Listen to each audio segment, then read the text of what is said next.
September 5th, 1922, San Jose, California. Late summer heat hanging over the valley like a dry hush. In the weeks after Sarah Winchester's death, the city's gardens and machine shops hummed a quieter sort of boom California's Gilded Age. Wealth settling into estates and investor ledgers even as a new century pressed in. Outside La Nada Villa, streetcars still rattled, newspapers hawked stock prices, neighbors argued about land, taxes, and the strange house on the hill that never ceased changing. Around it, builders, bankers, and curiosity seekers circled. Money bought materials and labor. Politics bought permissions, and myth bought ticket lines.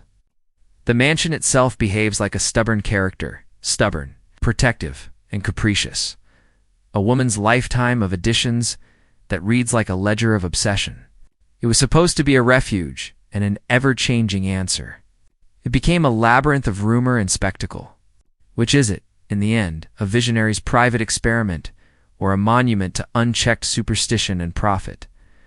She bought an 8-room farmhouse on the outskirts of San Jose, and within months, the rules of the plot began to change. In 1884, the Santa Clara Valley was still defined by orchards, rail spurs, and the low, confident hum of boom-time California. Prunes and apricots moved east by train. Land was cheap, labor was available, and money knew money believed it could build permanence out of wood and brick. When Sarah Lockwood Pardee Winchester arrived here, she did not announce herself as a visionary or a recluse.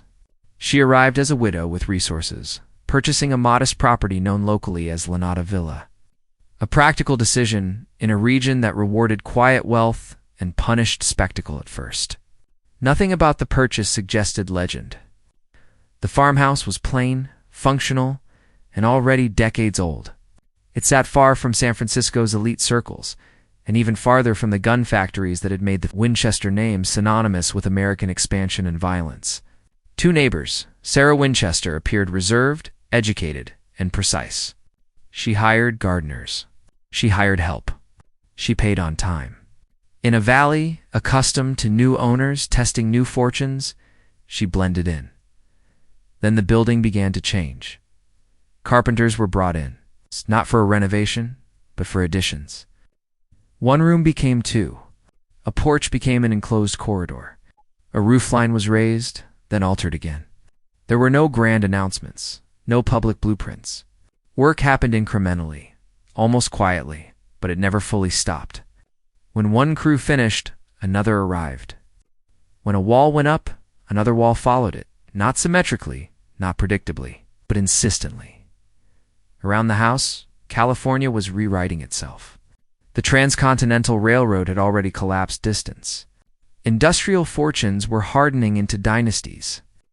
Political power followed capital, and capital followed land.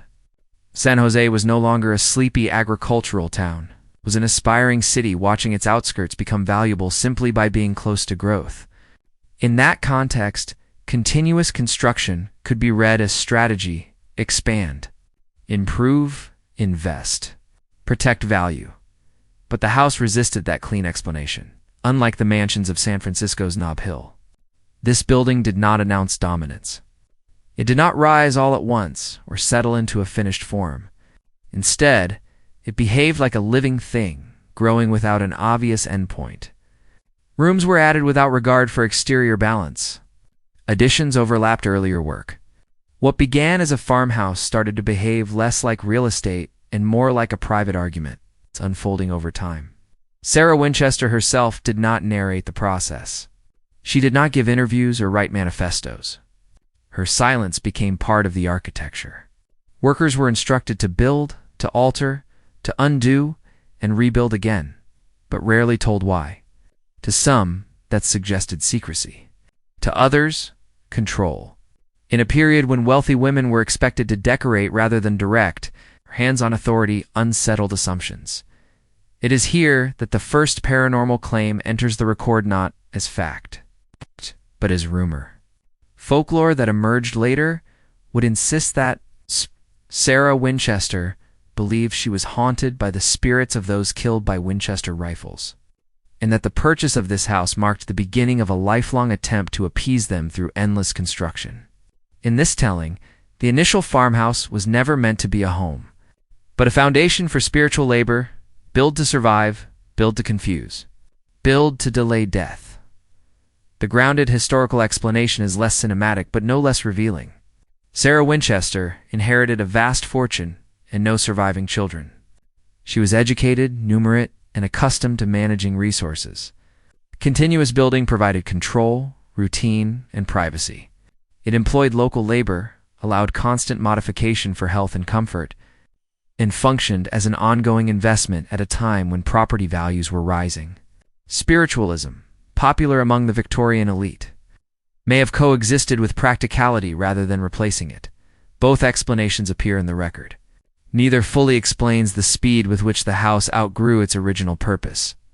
By the late 1880s, Lanata Villa was no longer a farmhouse. It was becoming something harder to categorize. Neither estate nor factory, neither shrine nor simple residence. It absorbed money without showcasing it. It expanded without stabilizing. It was not designed to be seen from afar, only experienced in fragments. What the house was supposed to be at the moment of purchase was clear enough a quiet retreat, a manageable property, a sensible choice for a wealthy widow seeking distance from grief.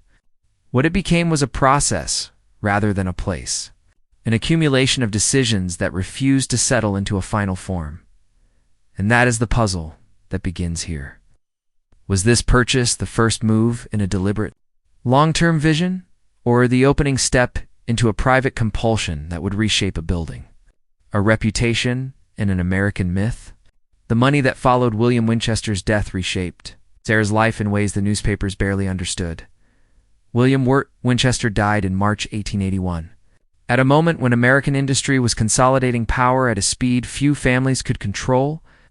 He was the treasurer of the Winchester Repeating Arms Company, a business whose rifles had become inseparable from westward expansion, military contracts, and the violent mechanics of national growth.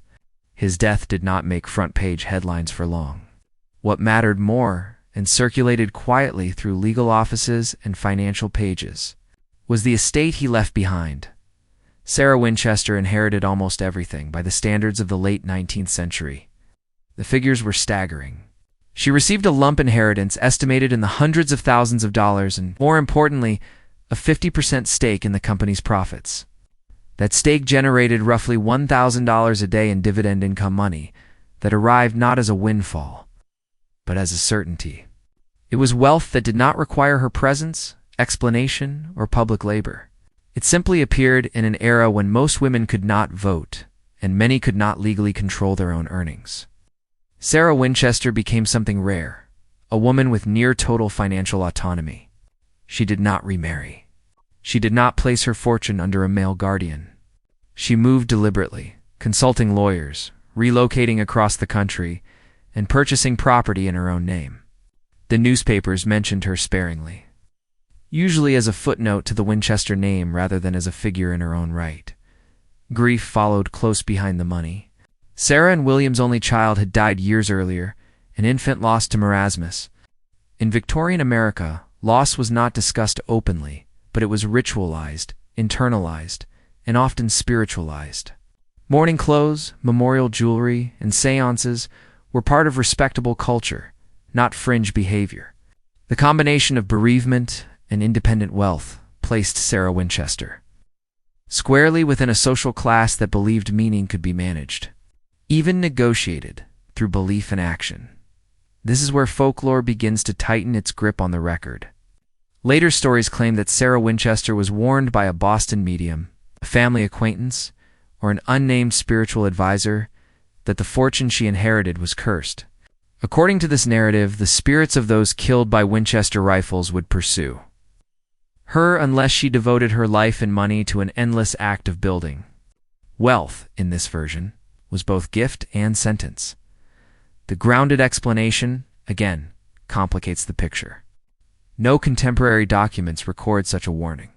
What does appear in letters, receipts, and legal filings is a woman actively managing capital. She invested in real estate. She hired staff. She paid builders consistently for decades. Continuous construction provided a mechanism to distribute income, avoid large idle sums, and maintain control over a vast and personal fortune.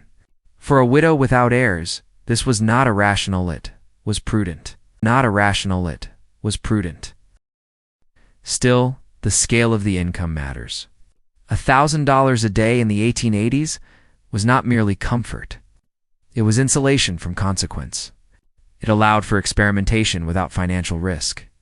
Mistakes could be absorbed. Additions could be torn down and rebuilt without concern for return. Money, in this case, removed the usual boundaries that forced decisions to end around Sarah Winchester. America was grappling with the moral cost of its industrial wealth. Fortunes built on railroads, steel, oil, and weapons were increasingly scrutinized by reformers, even as they shaped cities and governments. Philanthropy became one answer. Public benefaction became another. Sarah Winchester chose neither path in a conventional way. She did not endow libraries or universities. She invested inward. Her wealth did not buy public legacy. It bought privacy. The house in San Jose would become the primary instrument of that privacy. Absorbing income quietly year after year. To outsiders, it appeared eccentric. To tabloids and later tour guides, it would become pathological. But in the years immediately following William Winchester's death, the story was simpler and harder to categorize. A woman with grief, autonomy, and unprecedented resources. Operating without a script, what the money was supposed to do in the traditional sense was secure a lineage, fund philanthropy, or cement a family name.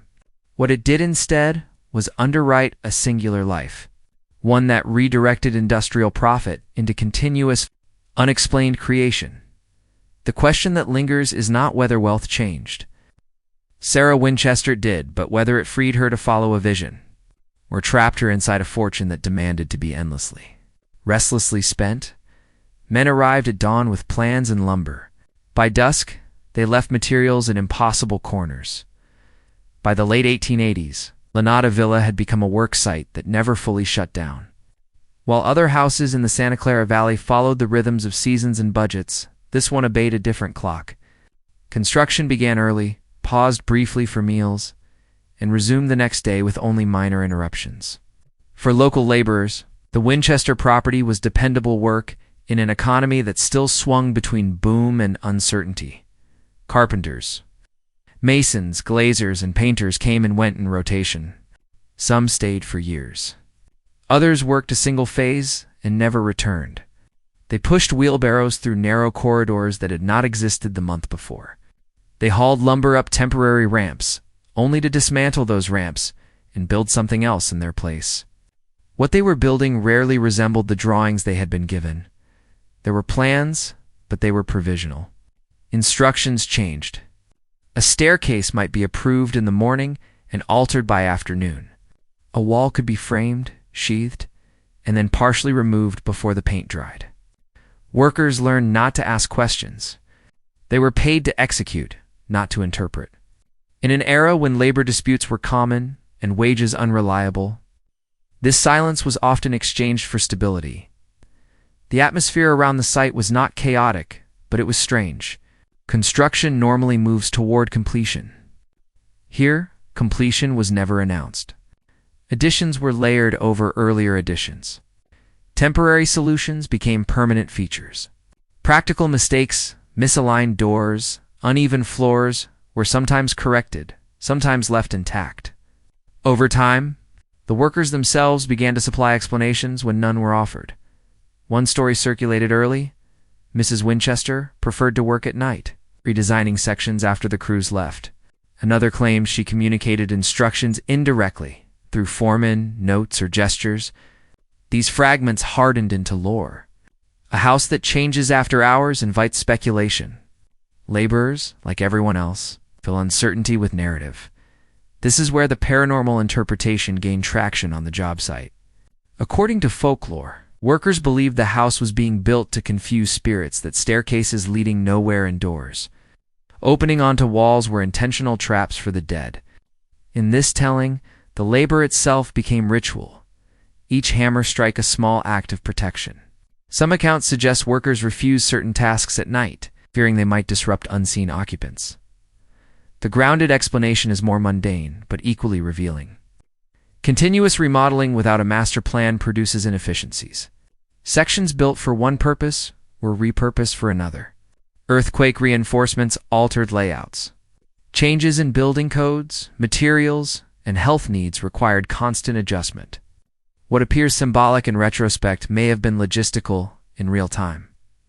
Still, the scale of the workforce matters. Over decades, dozens of men cycled through the property. They brought their observations into town, into saloons and boarding houses. A shared workplace became a shared story. When something is difficult to explain structurally, it becomes easier to explain socially. Sarah Winchester was present, but not familiar. She did not socialize with the workers. She did not justify her choices. She paid promptly and expected discretion. That distance reinforced the idea that something was being hidden, not necessarily something supernatural, but something private around them. San Jose continued to modernize. Electricity crept outward from the city. Telephone lines followed. The Winchester house adopted new technologies selectively, sometimes early, sometimes late, as if testing them before allowing permanence. Workers installed features only to be told to remove them. The house absorbed labor and then erased its tracks. What the building site was supposed to be, by conventional standards, was temporary a phase between ownership and occupation. What it became was permanent employment and permanent uncertainty. The men who pushed the wheelbarrows learned to treat confusion as part of the job. In the end, the workers were the first witnesses to the house's central contradiction. Was this construction a deliberate system, understood only by its owner, or was it the visible trace of a process that had no fixed endpoint? They left each day with sawdust on their clothes and questions they did not ask. The materials remained behind, stacked in corners that would soon be buried by the next idea. A seance in Boston, or was it New Haven, is where the story's first spectral instruction appears. The problem with the seance is not that it exists in the story, but that it refuses to exist in the record. No diary entry confirms it. No letter describes it in detail. No contemporary newspaper reports it. And yet, nearly every version of the Winchester Mystery House myth returns to this moment as if pulled by gravity. A darkened room, a grieving widow, and a voice from the other side offering instructions that would shape a house for 40 years.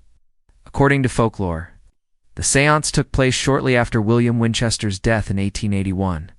Sarah, overwhelmed by grief and newly responsible for a vast fortune tied to instruments of death, sought guidance from a spiritual medium.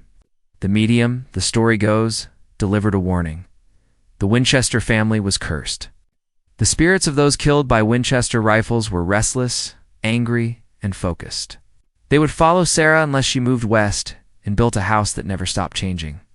As long as construction continued, her life would continue with it. This version of events is neat, cinematic, and devastatingly effective. It gives the house a motive. It turns architecture into ritual. It transforms eccentricity into survival strategy. For tour guides and later writers, it becomes the origin story that explains everything that follows. The grounded historical explanation begins by widening the lens. Spiritualism was not fringe culture in the late 19th century. It was fashionable, especially among educated, wealthy Americans coping with loss. Seances were held in parlors, not basements. They were attended by doctors, judges, politicians, and widows with questions no science could answer. Seeking a medium did not mark Sarah Winchester as unstable. It placed her squarely within her class and era. What can be documented is that Sarah Winchester was exposed to spiritualist ideas and likely participated in seances at some point in her life. What cannot be documented is a single prophetic command that dictated the design of her home. The absence of proof does not disprove the event, but it does shift its meaning. Instead of a directive, the seance may have been a catalyst, reinforcing beliefs rather than issuing blueprints.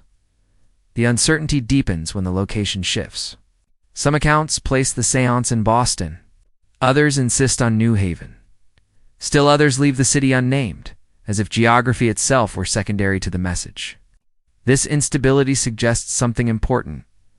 The seance functions less as a historical moment and more as a narrative device, a way to anchor decades of unusual behavior to a single, interpretable cause. And yet, even without a transcript, the message aligns uncannily with what followed. After moving to California, Sarah Winchester did not build a grand symmetrical mansion as her wealth allowed. She built incrementally. She altered continuously. She avoided finality, whether directed by spirits or by her own logic. Her behavior mirrored the instruction attributed to the seance: keep building, keep moving, keep time from closing in. Here, belief and practicality may overlap. Continuous construction ensured constant activity, noise, and occupation. In spiritualist thinking, motion mattered. Stagnation invited presence. Change created protection. At the same time, from a psychological standpoint, perpetual building provided structure in a life emptied by loss. It filled days, absorbed money, and offered the illusion of progress without forcing closure. Critics of the paranormal explanation point to Sarah Winchester's consistency. She was not erratic. She did not spiral into isolation. She traveled, hosted guests, and managed her estate with clarity. The idea that she was enslaved to a single spectral command for decades underestimates her agency. But dismissing the seance entirely ignores the cultural context in which belief and reason were not mutually exclusive. What matters most may not be whether the seance happened exactly as described, but how the story of it spread. Workers repeated it. Neighbors embellished it. After Sarah's death, promoters crystallized it. The message grew clearer as the woman who might contradict it grew quieter. What the seance was supposed to be, in rational terms, was a private attempt at comfort a conversation with uncertainty. What it became was the narrative key that locked Sarah Winchester into a single interpretation: haunted builder, obeying unseen forces. The question remains unresolved, as it has for more than a century. Did the message come from a medium, from grief, or from Sarah herself? And if the instruction was never spoken aloud, does that make it less powerful or more revealing? Guests learned quickly that a staircase in this house did not promise a destination. By the time visitors were invited beyond the threshold of the Winchester house, movement itself had become unreliable. A staircase might rise confidently, turning once or twice, as if following architectural logic, only to stop inches from the ceiling. Another descended into a wall. Some narrowed unexpectedly, forcing careful steps. Others rose at uneven heights, disrupting the body's rhythm. The lesson was immediate and unsettling. Here, intention did not guarantee outcome. In conventional architecture, stairs are instruments of trust. They promise transition up to private space, down to service areas, forward to completion. At Lana da Villa, that promise was broken repeatedly. The effect was not theatrical in the modern sense, but disorienting. Guests laughed at first, then slowed. Confidence gave way to caution. Folklore rushed in to explain the feeling.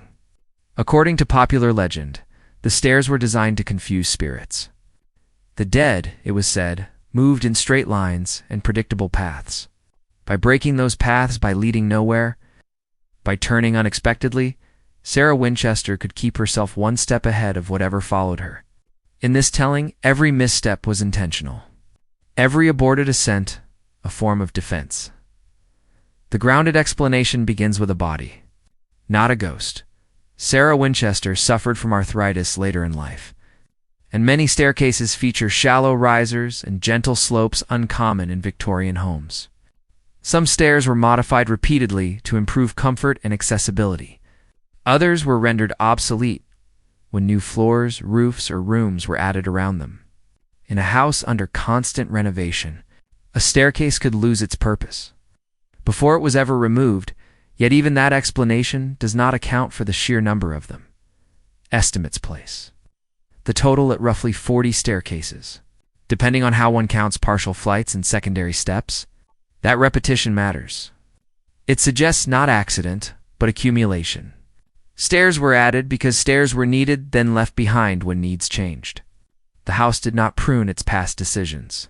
It layered them. To experience the staircases is to experience time compressed into space.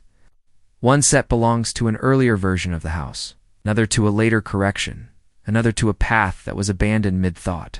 The result feels symbolic even if it was not intended to be. Movement without arrival becomes a metaphor the building cannot escape. Guests, especially in the early 20th century, struggled to reconcile this with the image of a rational owner. Victorian society prized order. Wealth was expected to manifest as symmetry and finish. Stairs that went nowhere suggested waste or worse, intention without explanation. For some, that gap could only be filled by superstition workers. Two contributed to the myth. They told stories of being instructed to build staircases without knowing where they would lead. In some versions, Sarah Winchester allegedly changed plans after consulting spirits, rerouting stairs overnight. In others, she insisted on alterations without comment. Silence, again, did much of the narrative work. The practical record shows something less dramatic, but more revealing. Renovations overlapped. Earthquake reinforcements altered load-bearing walls. Upper stories were removed after 1906, leaving staircases that once led somewhere now stranded. Rather than demolish them entirely, they were truncated or sealed. The house preserved its errors. What the stairs were supposed to do was simple: move people efficiently through a home. What they became was evidence of a building that refused to erase its own history. Each staircase marks a decision that was later contradicted, a plan that outlived its usefulness. Still, the experience resists neutrality. To climb a staircase and meet a ceiling is to confront futility in physical form. It invites interpretation. Was this a warning? A trick? A private joke? Or a sign that the house itself had begun to dictate terms? For believers, the stairs remain proof of a spiritual strategy, at work movement without resolution, endless deferral.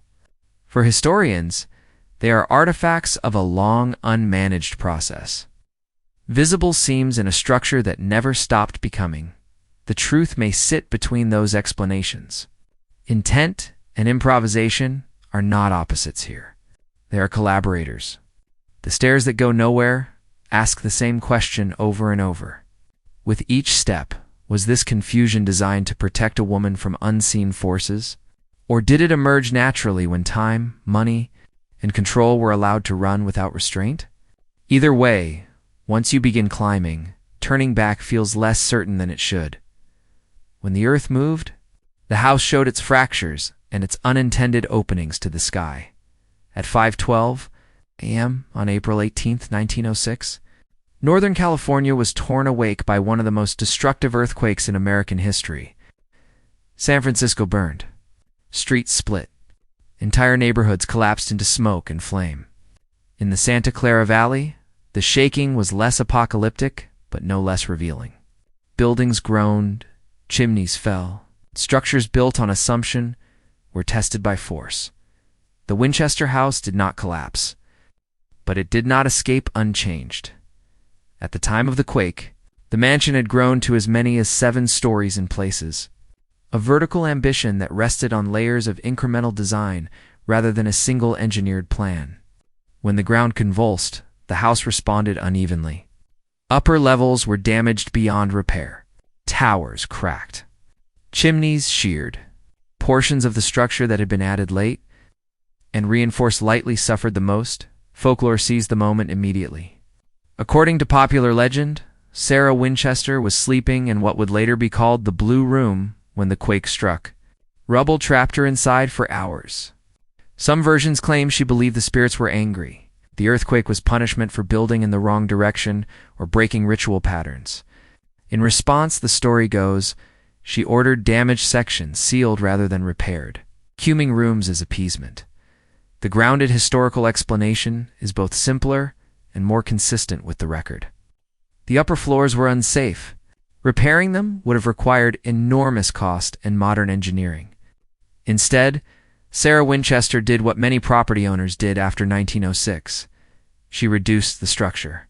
The tallest sections were removed. Damaged rooms were closed off. New construction shifted laterally rather than vertically. What appears ritualistic in hindsight may have been prudent. Still, the physical consequences were dramatic. Staircases that once led upward now terminated abruptly. Doors opened onto empty air. Windows overlooked nothing. The house acquired gaps where stories had been, absences where rooms once existed. Earthquake damage turned architectural eccentricity into architectural rupture. For visitors in the years that followed, the quake became a narrative hinge. Before 1906, the house was unusual. After 1906, it was visibly broken.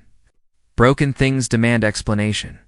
The idea that Sarah Winchester sealed rooms because of spiritual fear fit neatly into an existing mythos. But contemporary accounts suggest something else. She continued building after the quake. She hired workers. She modified designs to incorporate seismic lessons. The house did not become static. It adapted. If the earthquake had been interpreted as a supernatural rebuke, the logical response would have been to stop. She did not. Instead, the quake accelerated the house's transformation from private residence into structural archive. Pre-1096 decisions remained visible alongside post-1906 corrections. The building began to document its own survival. In this sense, the earthquake did not interrupt the Winchester process, clarified it. The Winchester process clarified it. What the house was supposed to do in an earthquake was either stand or fall. It did neither cleanly. It absorbed damage, shed excess, and continued on a different axis. That middle state neither ruin nor triumph mirrored Sarah Winchester's response, and yet the paranormal explanation persists because the moment feels charged. A woman rumored to be building for spiritual reasons experiences a seismic event that literally punishes height and ambition. The symbolism is difficult to ignore. For believers, the quake confirmed the presence of forces beyond engineering. For skeptics, it demonstrated the risks of unmanaged expansion. Even the Blue Room carries this ambiguity. Was Sarah Winchester truly trapped, contemplating her fate while the house settled around her? Or was she briefly inconvenienced by fallen debris, as many Californians were that morning?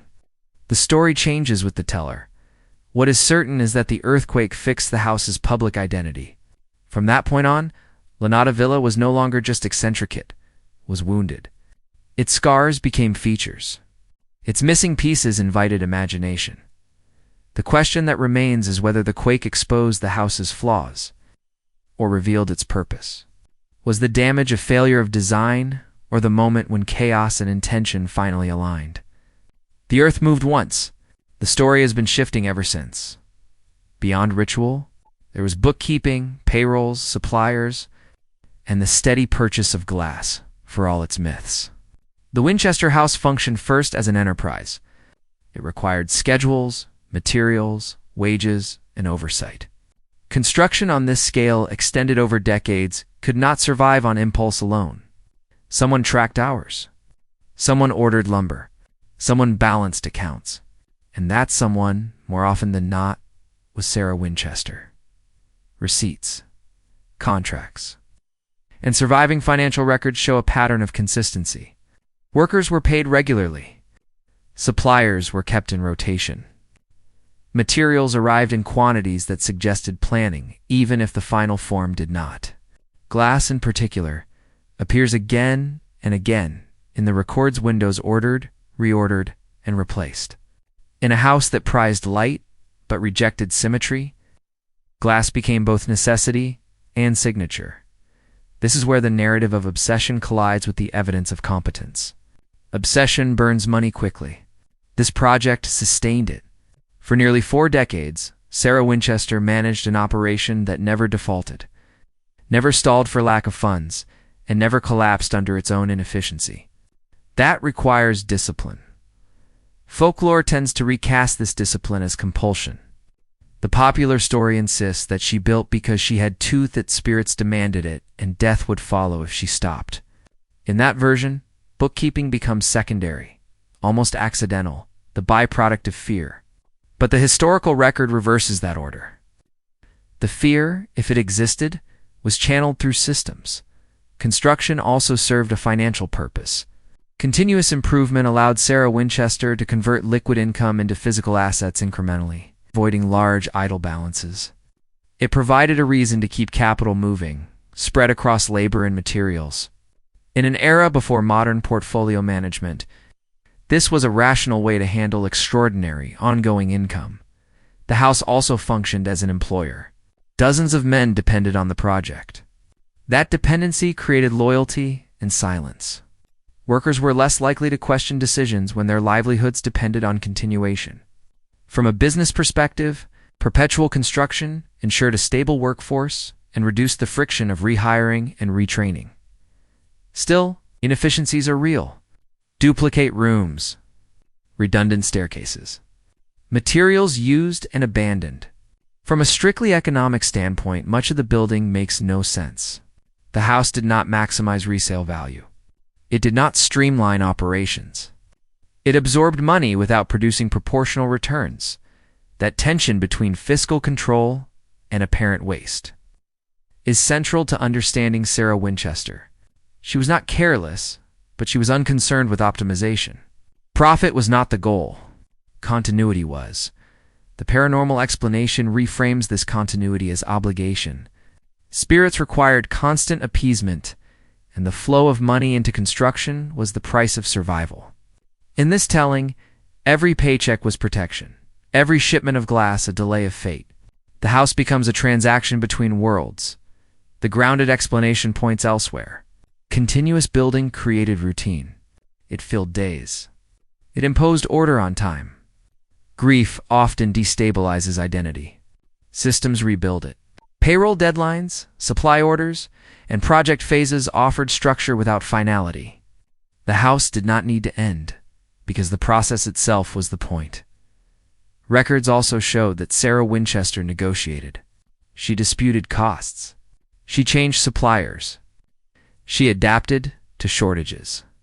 These are not the actions of someone acting blindly. They are the behaviors of a manager engaged with reality. What the business of building was supposed to do, in the narrow sense, was produce a finished home. What it did instead was produce a durable process, one that could run indefinitely without requiring justification. That durability complicates every supernatural claim. A house built to stave off death would logically collapse the moment construction ceased. This one did not. It transitioned smoothly into a new phase. Tourism, interpretation, profit of a different kind, which leaves a final question hanging over the ledgers and invoices. Did Sarah Winchester build endlessly because she feared stopping her, because she could afford not to? And when money removes the need for endings, does continuity become belief, habit, or something harder to name? In the end, the books balance. The meaning does not. A woman building into the night draws gossip, local suits, and a stranger's postcard. Long before the Winchester house became a tourist attraction, it was a neighborhood problem. In the orchards and dirt roads surrounding Lanata Villa, residents measured normalcy by daylight and quiet. Construction violated both. Hammering echoed early. Deliveries arrived at odd hours. Lanterns glowed after sunset, where other homes went dark. In a community that valued growth but distrusted excess, Sarah Winchester's habits stood out. Neighbors talked first, then complained. Municipal records and local reporting show a steady accumulation of grievances, noise, dust, increased traffic. The inconvenience of a project that never concluded. At least one nuisance lawsuit emerged, not to stop the building entirely, but to contain it. The house was not illegal. It was disruptive. The law could regulate hours, but it could not regulate intent. Public curiosity followed close behind. Visitors passed by to glimpse the expanding structure.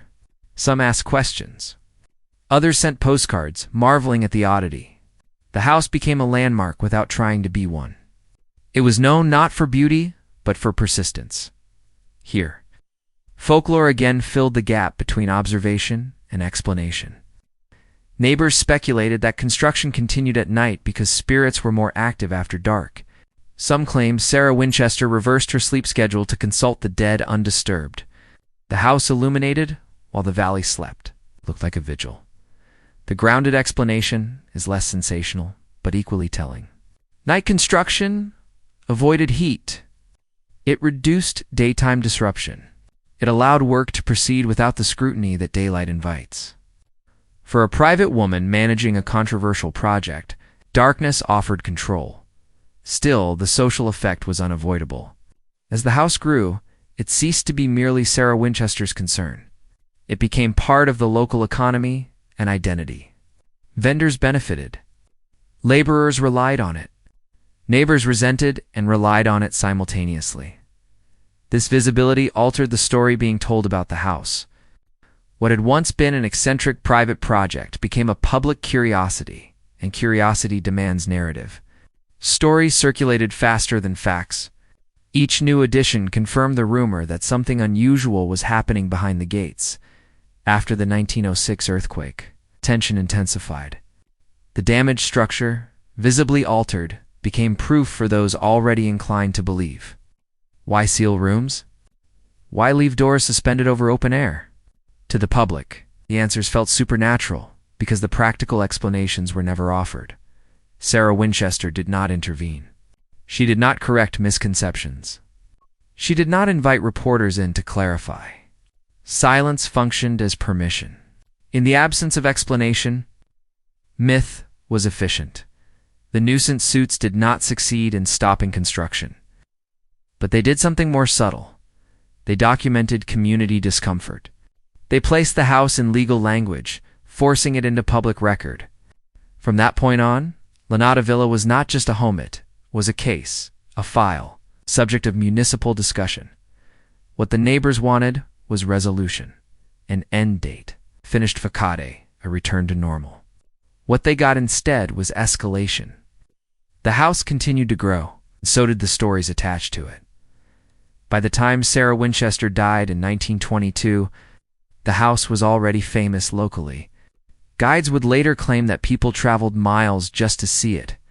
That newspapers speculated wildly that curiosity preceded commercialization.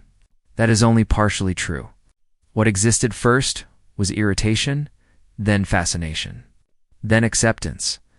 The paranormal explanation casts the neighbors as witnesses to something they could not understand. Brushing against forces beyond law or reason, the grounded explanation sees them as early participants in the myth-making process. Their complaints and observations forming the raw material of legend. What the house was supposed to be, from the community's perspective, was either private or temporary. What it became was neither. It was present, persistent, and unignorable. And so the postcards multiplied. Strangers wrote about the house they had never entered. Rumors crossed city lines. The building began to exist in two forms at once: the physical structure on the hill and the story spreading outward. Faster than any addition could keep up with, the question that lingered was simple and destabilizing. Was the house strange because of what it was, or because everyone was watching it become so? Inside, oddities accumulate: trapdoors, barred windows, rooms misaligned with use. If the exterior of the Winchester house suggested persistence, the interior suggested contradiction. Rooms appeared fully finished, and yet functionally incomplete. Bathrooms opened into hallways that led nowhere. Windows faced interior walls. Closets were large enough to inhabit, while bedrooms could feel provisional, as if waiting to be reassigned. The deeper one went, the less the house resembled a home designed for living, and the more it felt like a record of decisions that never agreed with each other.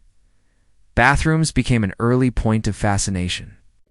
Some were lavishly tiled and plumbed, others oddly placed or abruptly abandoned. In Victorian homes, bathrooms were symbols of modernity and hygiene, expensive to install and difficult to retrofit. Here they appeared almost experimentally, installed, modified, and sometimes rendered unusable by later changes.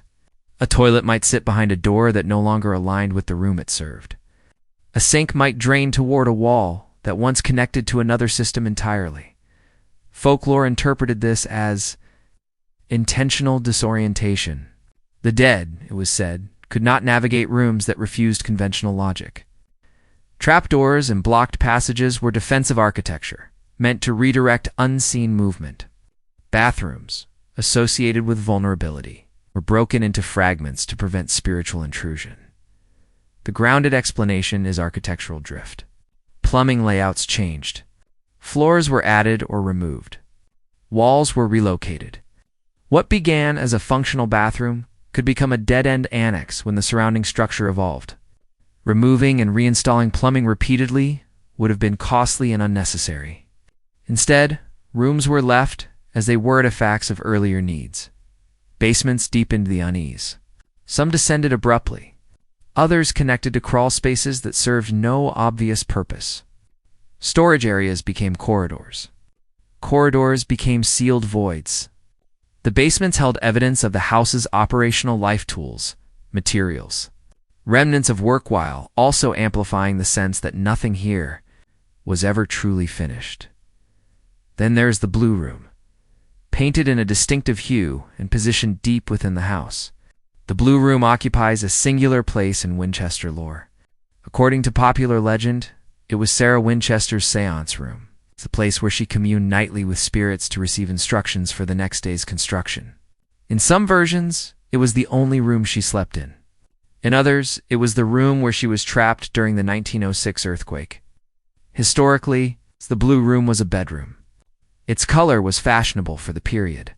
Its location, interior, and protected, made it structurally safer during seismic activity. That alone may explain its preservation when upper floors were damaged. But the story attached to it elevated the room from practical to symbolic. The paranormal explanation insists that the room was central because it was necessary. Spirits required privacy. Instructions required secrecy. The color blue, associated in some traditions with protection and transition, reinforced the mystique. Every unusual feature surrounding the room became evidence of ritual intent. The grounded explanation, again, refuses drama. Bedrooms shift. Paint colors change. Rooms closest to the structural core survive earthquakes better. What survived gained meaning because it survived. Throughout the house, barred windows added to the confusion. Bars suggested imprisonment or defense. Why would a wealthy woman bar herself in? Folklore answered quickly, to keep spirits out or in. Practical explanations point to security, earthquake damage, or the repurposing of exterior windows into interior ones as the house expanded around them. What unites the bathrooms, basements, and the blue room is not their oddity, but their persistence. Rather than erase inconsistencies, the house preserved them. It did not correct itself. It remembered what the interior was supposed to be by architectural convention. It was coherent. Rooms aligned with use, circulation with logic, privacy with clarity. What it became was layered, unresolved, and resistant to summary. Visitors searching for meaning find abundance. Every trapdoor invites speculation. Every sealed room suggests intention. The house rewards interpretation because it withholds explanation. And yet, nothing inside definitively proves belief or madness, ritual or randomness. What it proves is duration. A space altered over decades without a final plan will look like this. The unsettling feeling comes not from ghosts, but from witnessing time made visible. Still, the question lingers longest in the blue room, where stories converge. Was it a chamber of communication quietly guiding the house's evolution? Or was it simply a room that endured, elevated by survival into significance? The house does not answer. It never has. Records show salvage, purchases, and the slow pivot from housewife to landholder-manager, the paper trail of the Winchester. House tells a quieter story than the tours, but a more consequential one. In ledgers, invoices, and property records. Sarah Winchester emerges not as a mystic overwhelmed by forces beyond her control, but as a methodical steward of assets. She bought land. She sold parcels. She salvaged materials from demolished sections and reused them. Nothing about the operation suggests abandonment of reason. Salvage appears repeatedly in the records. Lumber removed from one wing reappears in another. Doors are repurposed. Fixtures are stored and reinstalled. This reuse contradicts the idea of a woman recklessly building to appease spirits, regardless of cost. Instead, it suggests attention to value. Even as the overall project defied efficiency, Sarah Winchester also expanded her holdings beyond the house. She purchased adjacent acreage, consolidating control over the surrounding land. This insulated her from neighbors and speculation alike.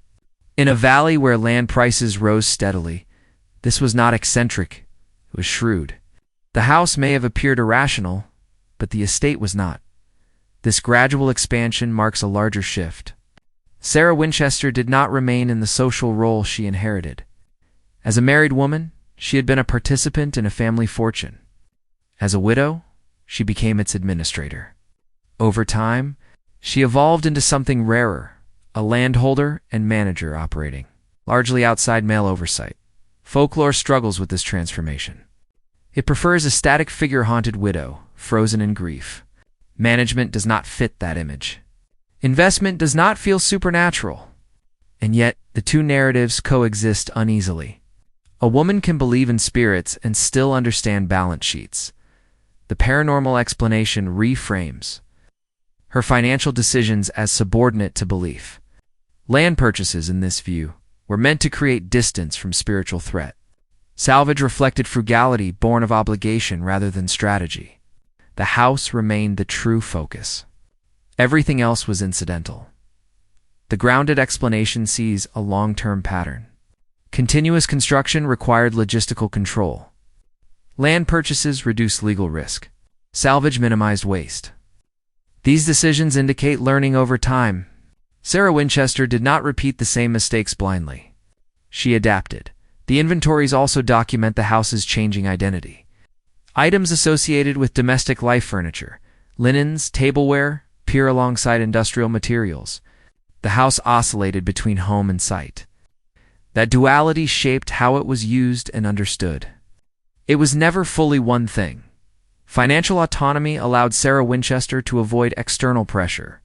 She did not need to justify expenses to partners or heirs. That freedom made her appear unaccountable, but it also shielded her from interference.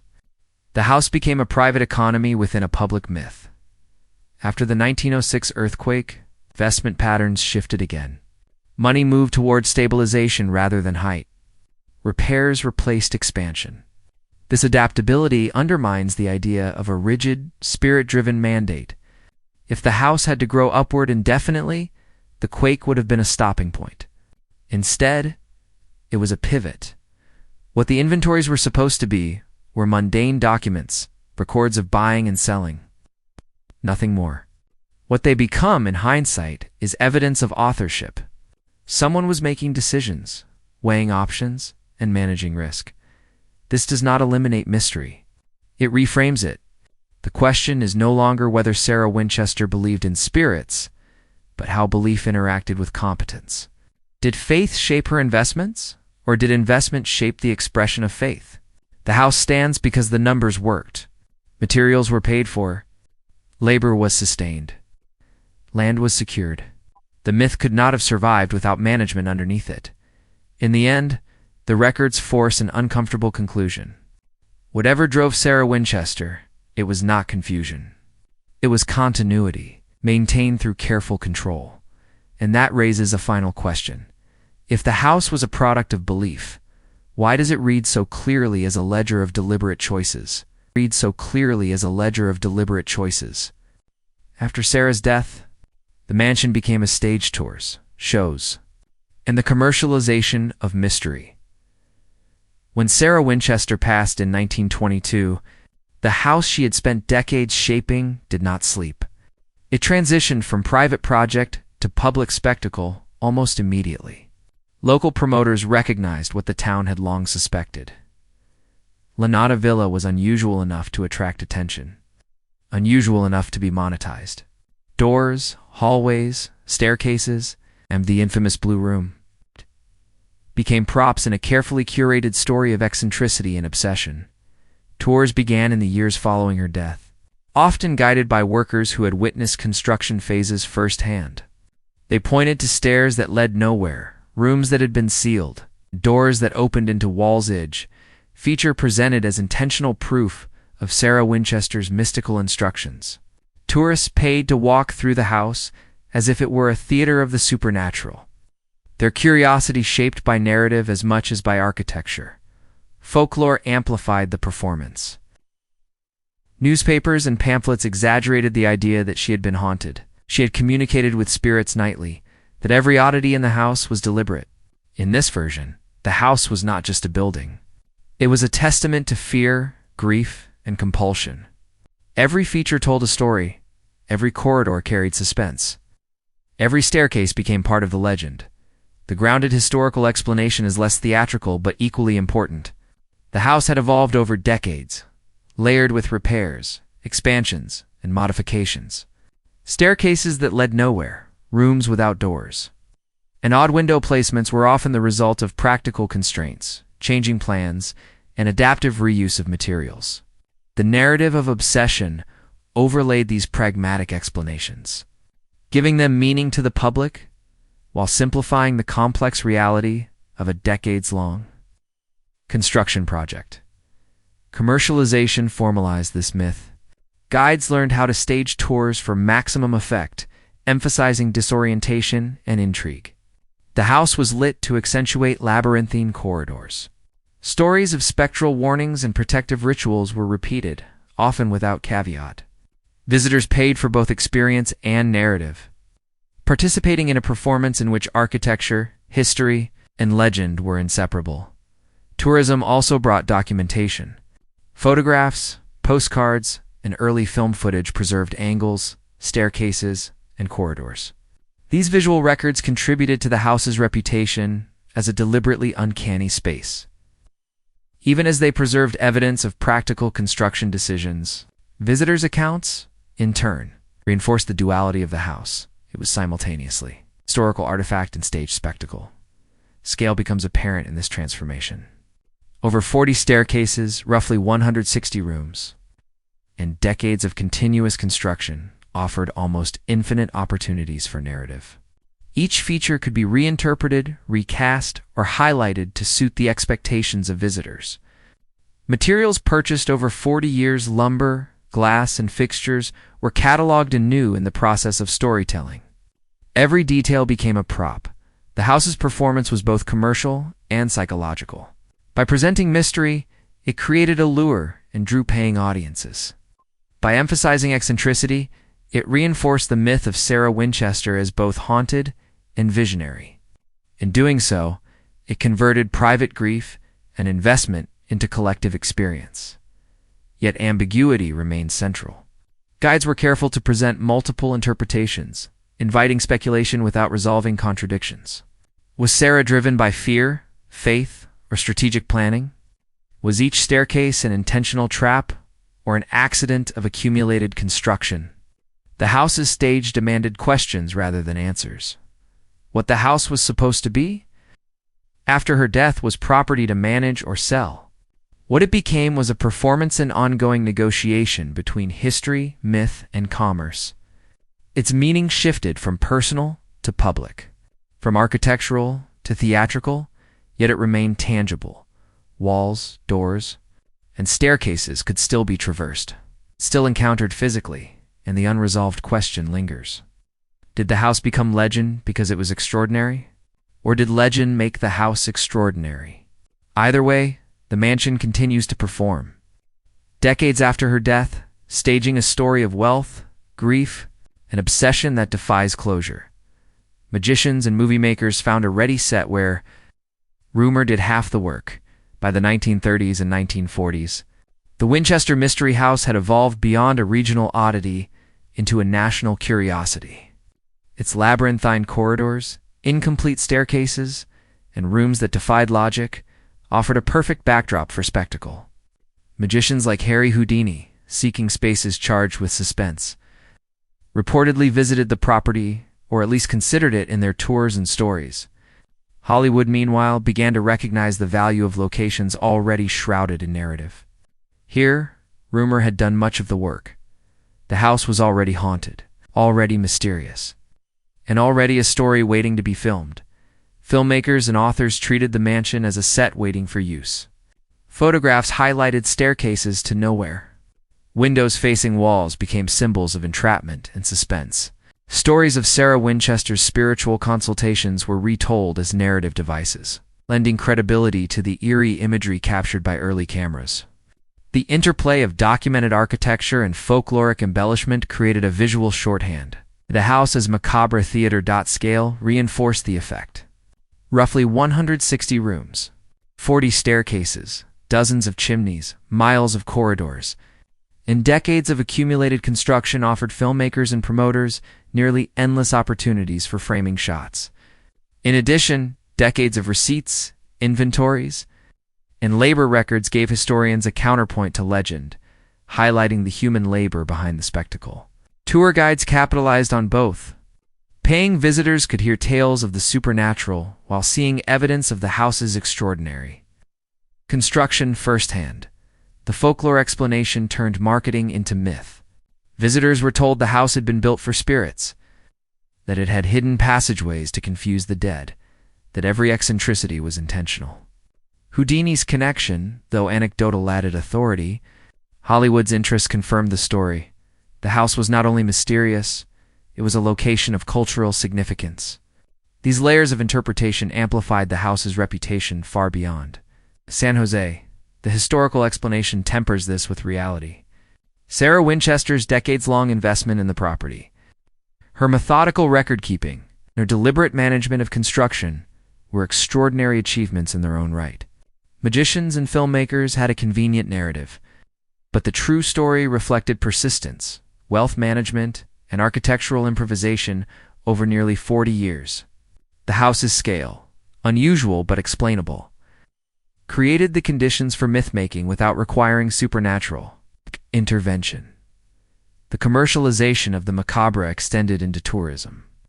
Posthumous guides framed each room as evidence of obsession or spiritual guidance, transforming personal property into public performance. Tickets were sold. Photography rights were negotiated. The house became a product that existed in multiple realities: architectural, historical, folkloric, and commercial. Each staircase, room, and window served dual purposes, both practical and narrative. Magicians, filmmakers, and tourists alike were drawn to the house's unresolved tension. Its interior could be traversed, but it resisted explanation. Staircases led nowhere. Trapdoors opened into voids. Windows revealed walls. These features were physical, measurable, and functional, but they also carried symbolic weight. This duality made the house compelling as both location and legend, what the house was supposed to be. In the decades following Sarah Winchester's death, was a static structure, property to manage, history to preserve. What it became was dynamic, a stage where rumors, myths, and commerce intersected. Magicians turned suspense into entertainment. Hollywood converted narrative into spectacle. Tour guides monetized fascination. The house itself became a participant in its own storytelling, and the unresolved question endures. Did Hollywood and Houdini amplify an existing mystery? Or did the commercialization of legend create a new kind of enchantment? The answer lies somewhere between performance and preservation, between myth and reality, where the Winchester house continues to blur the line between human ingenuity and ghostly possibility. Friends and relatives remember a savvy, clear-minded investor portrait at odds with the ghost story. The popular image of Sarah Winchester is often spectral, a widow driven by grief and haunted by the spirits of those killed with her family's rifles. Yet personal recollections paint a different picture. Family letters, friends' accounts, and the testimony of longtime employees describe a woman meticulous about money, deliberate in decisions, and exceptionally organized. She balanced accounts, negotiated contracts, and managed laborers with authority, traits rarely associated with obsession or compulsion in folklore. Sarah Winchester's surviving relatives emphasized her intelligence and prudence. She consulted lawyers regularly, tracked expenditures, and oversaw complex construction projects with an almost corporate rigor. Workers recalled instructions delivered with clarity, schedules maintained, and labor disputes handled fairly.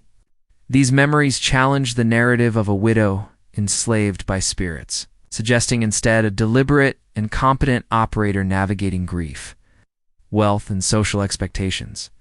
Yet memory itself is unreliable. Oral histories shift with retelling.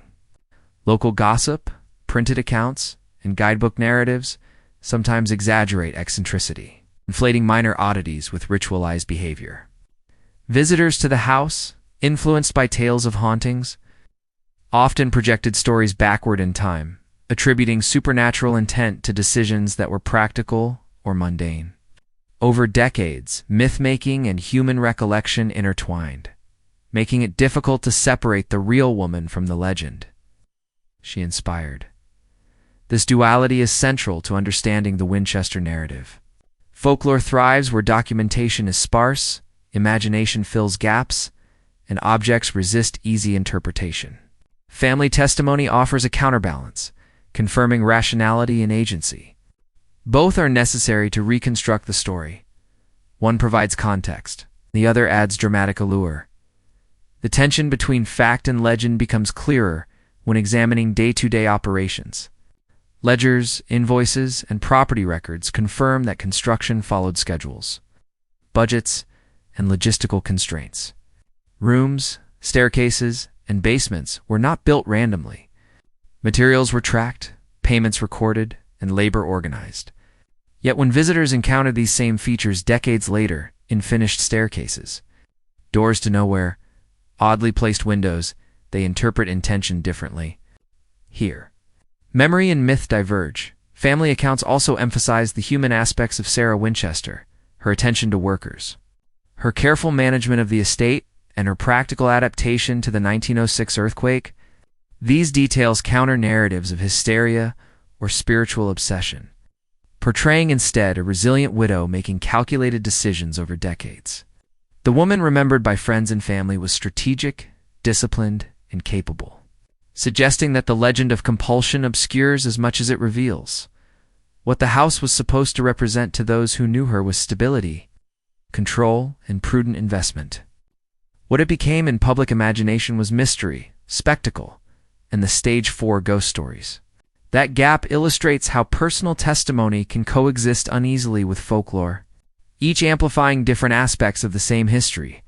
And the question remains, does the legend overshadow the real Sarah Winchester, or does the house itself, with its eccentricities and scale, demand the myth? Perhaps the answer lies in the tension between the two, a woman of clarity and calculation, framed by a building that invites interpretation, speculation, and wonder. Standing at the gate today, the question remains, what did this house actually do to shape an American story? The Winchester Mystery House sits perched above the Santa Clara Valley, a testament to ambition, grief, and wealth unrestrained by conventional limits. From the outside, it is impossible to ignore. Its sprawling footprint, turrets, and irregular silhouette announce themselves like a claim. Here is a woman who acted without apology or precedent. But legacy is rarely defined solely by visibility. It is measured in influence, memory, and the narratives that persist long after the architect is gone. The house raises a difficult question. Was it a vision realized or folly magnified? To answer requires untangling layers of intent. Sarah Winchester inherited enormous wealth, social expectation, and profound grief. Her child had died. Her husband's fortune and legacy were inextricably tied to instruments of destruction. She responded by constructing a space that defied convention, a home that consumed resources and attention for 40 years. On one hand, this could be read as obsession, personal compulsion to appease forces, real or imagined. On the other, the evidence suggests deliberate design, methodical management, and sustained investment.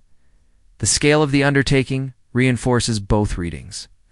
The mansion contains roughly 160 rooms, around 40 staircases, dozens of chimneys, miles of corridors, and a construction period spanning 38 years. Historic costs exceeded $5 million, equivalent to significantly more today. Laborers were paid consistently, materials were carefully purchased, expansions incorporated lessons from damage, particularly after the 1906 earthquake. The house did not merely grow, adapted. Continuity, management, and investment were central to its evolution.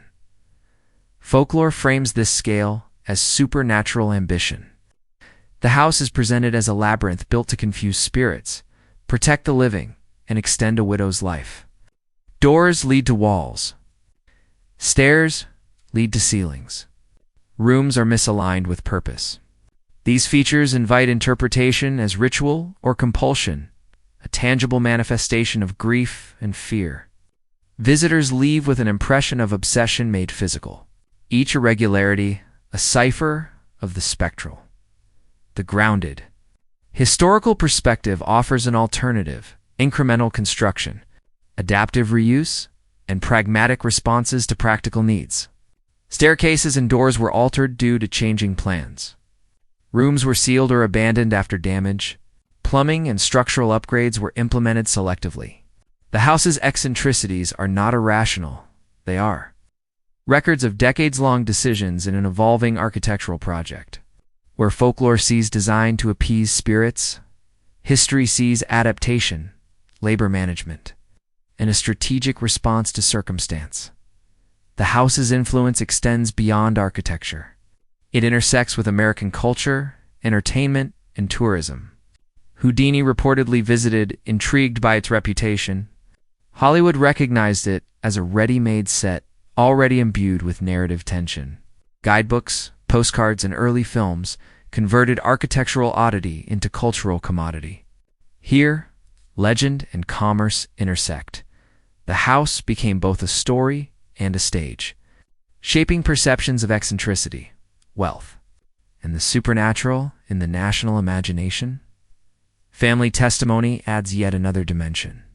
Friends and relatives remember Sarah Winchester as shrewd, organized, and capable a woman who negotiated contracts, managed employees, and oversaw labor for decades. These recollections challenge the ghost story, suggesting a person of agency rather than compulsion. Memory complicates legend, revealing a dual legacy, one public and mythic, the other private and disciplined. Scale further reinforces the legacy. Consider over 40 staircases, 160 rooms, 10,000 doors and windows counted over decades, hundreds of laborers, and thousands of invoices and payroll entries.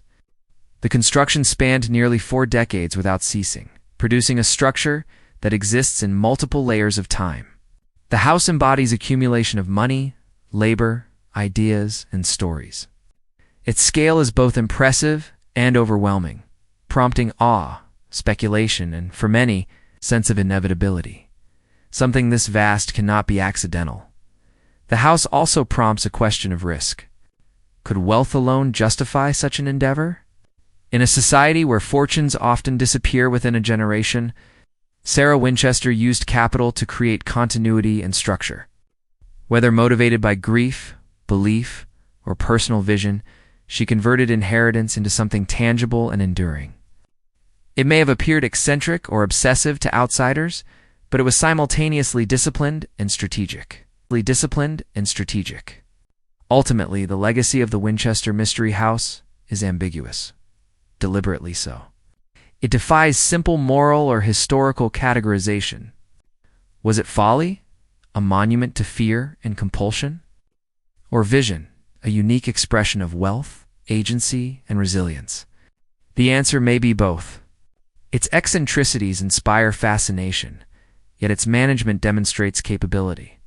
Its mythic dimensions captivate imagination, yet its historical foundation confirms reality. The house exists at the intersection of these interpretations, where legend and history cohabit uneasily but persistently.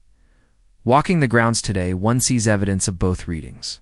Doors to nowhere, staircases without destinations, and misaligned rooms invite speculation. Yet ledgers, receipts, and construction records show a carefully managed enterprise. Visitors can marvel at eccentricity while recognizing method. Tour guides narrate both ghost story and documented history, leaving each individual to decide where truth lies. In the end, the question of legacy is unresolved. Did the house shape an American story because of its design, its myth, or the persistence of the widow who built it? Perhaps its influence lies in the tension itself, a space that embodies grief, ingenuity, wealth, and narrative, resisting final interpretation. Vision or folly, the Winchester house endures. A monument to human complexity, and a reminder that some stories cannot be contained, explained, or concluded. Standing at the gate, the choice remains with the observer. To see a house haunted by spirits, haunted by history, or haunted by both. The answer is elusive, and perhaps that is the house's greatest achievement.